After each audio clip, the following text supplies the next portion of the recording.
This is Diane from Teach Pre-K, and the month of January, we start with winter, we move on to polar animals, and then we move on to construction.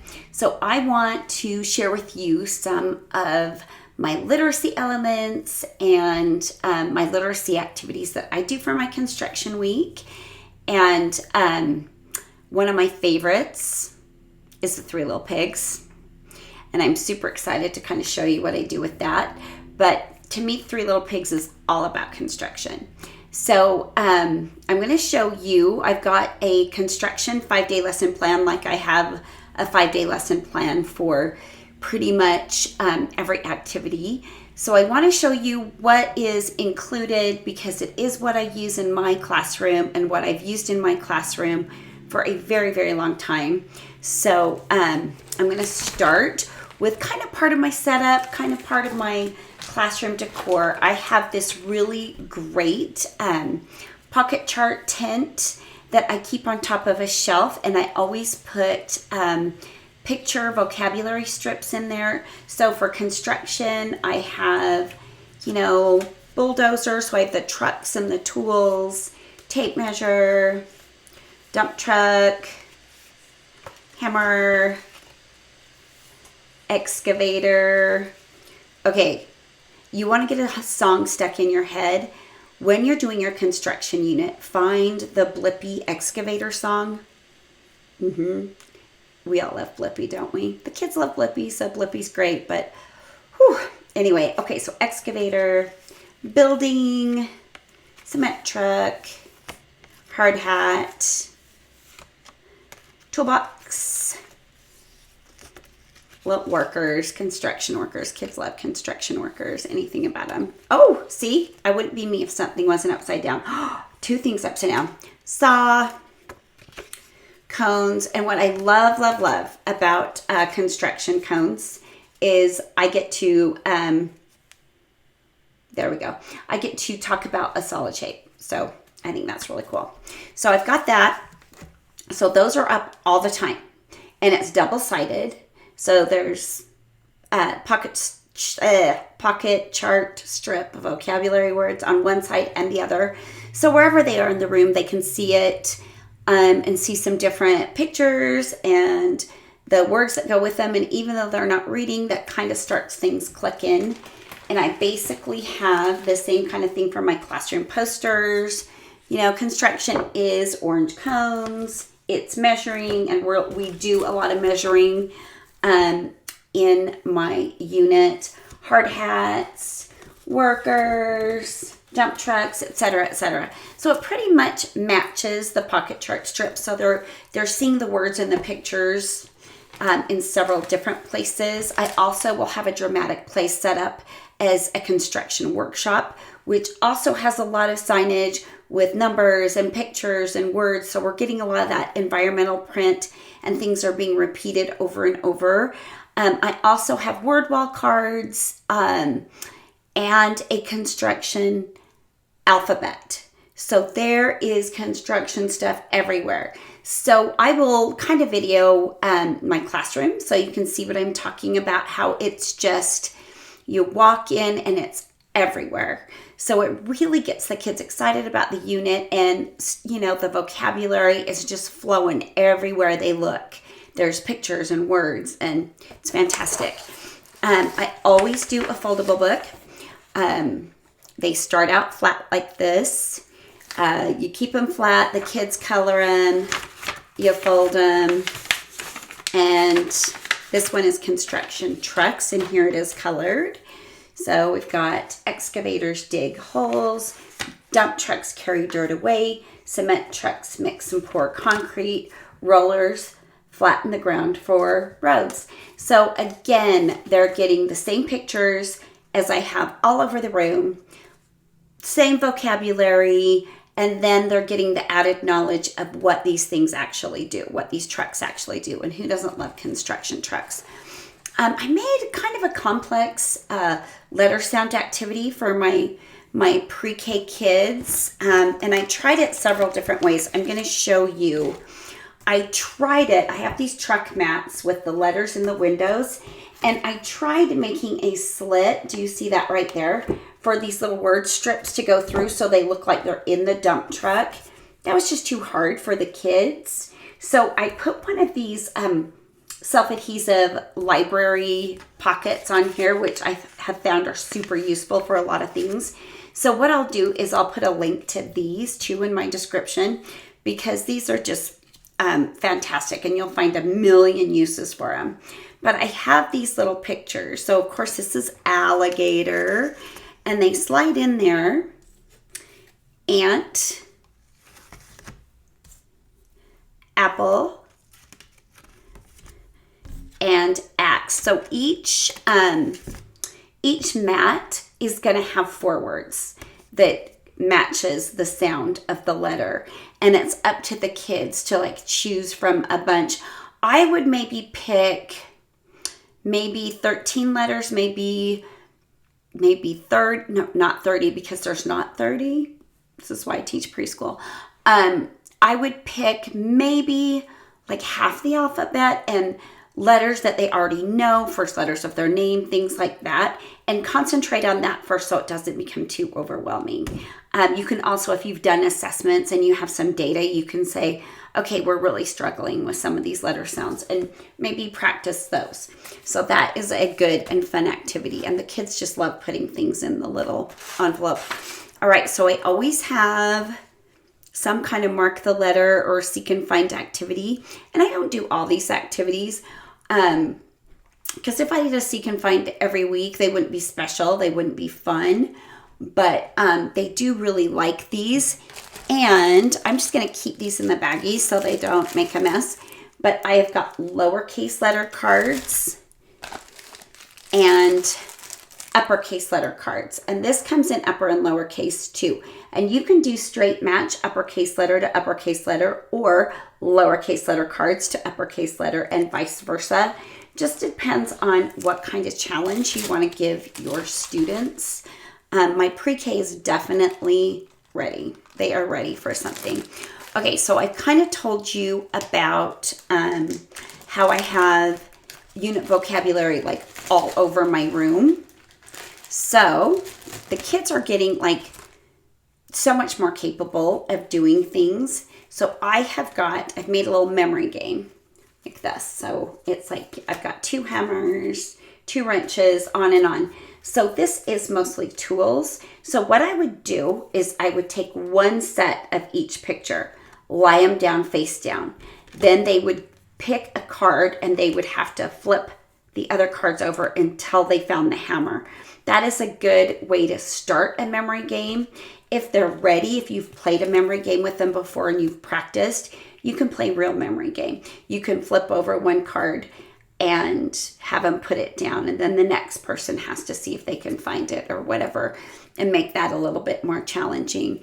I find if I let them flip it over until they find it, the vocabulary is a little bit more solid, and we don't have kids with hurt feelings because they're not winning or they haven't found as many matches as the other person, and their focus is more on the vocabulary you want them to learn and talking about the tools and what they do, instead of how hurt their feelings are and trying to just be better or catch up with the other kids. And also, we want to make them feel successful. That is what we are all about.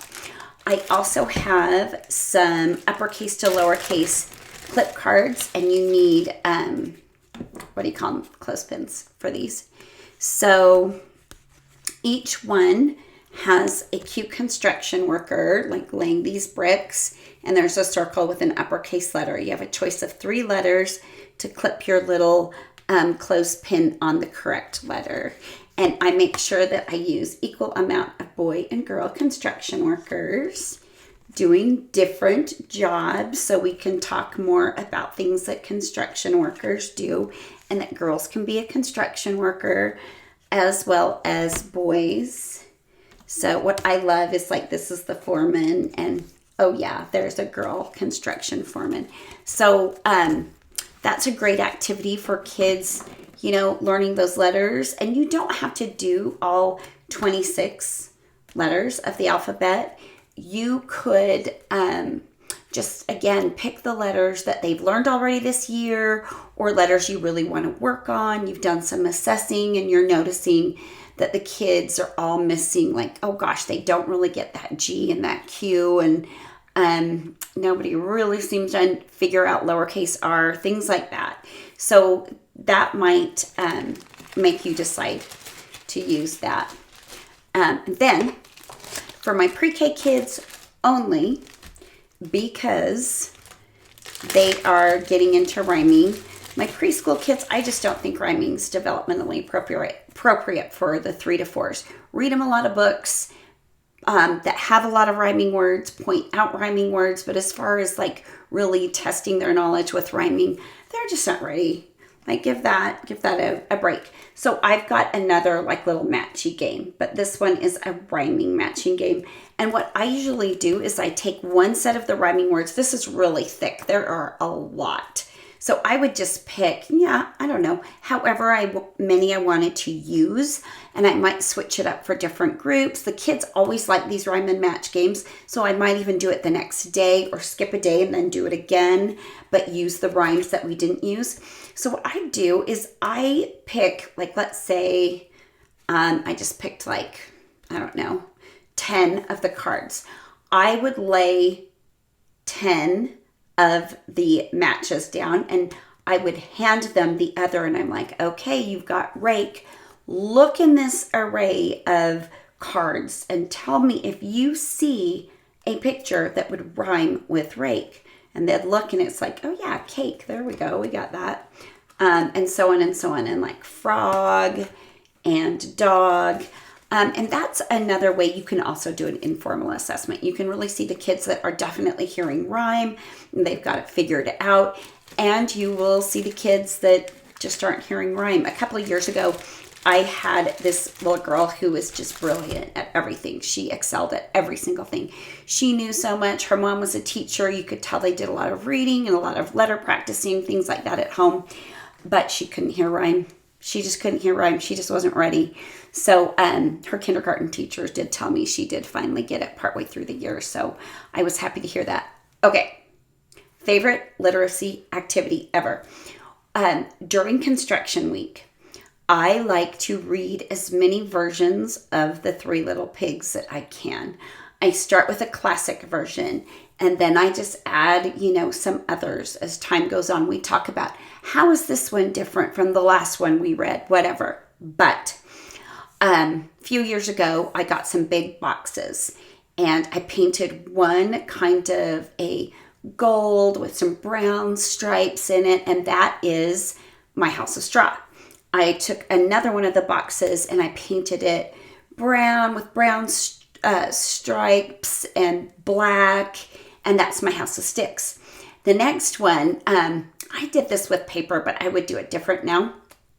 I cut out rectangles of red paper and I made a brick house. Now I would just get some red paint and a rectangular sponge and I would stamp them on, but I make sure I've got the straw house, the stick house, and the brick house. And we put on a play, we act out the Three Little Pigs story. You guys are going to die. I love these so much.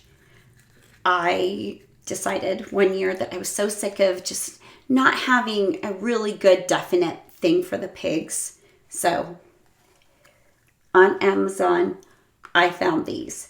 So we will get in a small group and we'll have 4 kids. Each one gets a chance of being I can't believe I'm talking to you with this pig nose on. Each one gets a chance at each one of the houses and to be the big bad wolf. And the other kids, instead of playing at centers, they will come and watch and they become the audience. And oh my gosh, we could do this all day. They love it so much. So these are the pig snouts, obviously, for the straw house, stick house, and brick house. And I'm the one that just tells the story. I don't read it from a book. I mean, I know the Three Little Pigs at this point in my life. I don't have a wolf mask or little outfit. You might have one, but I have this little dog mask and the kids are fine with it.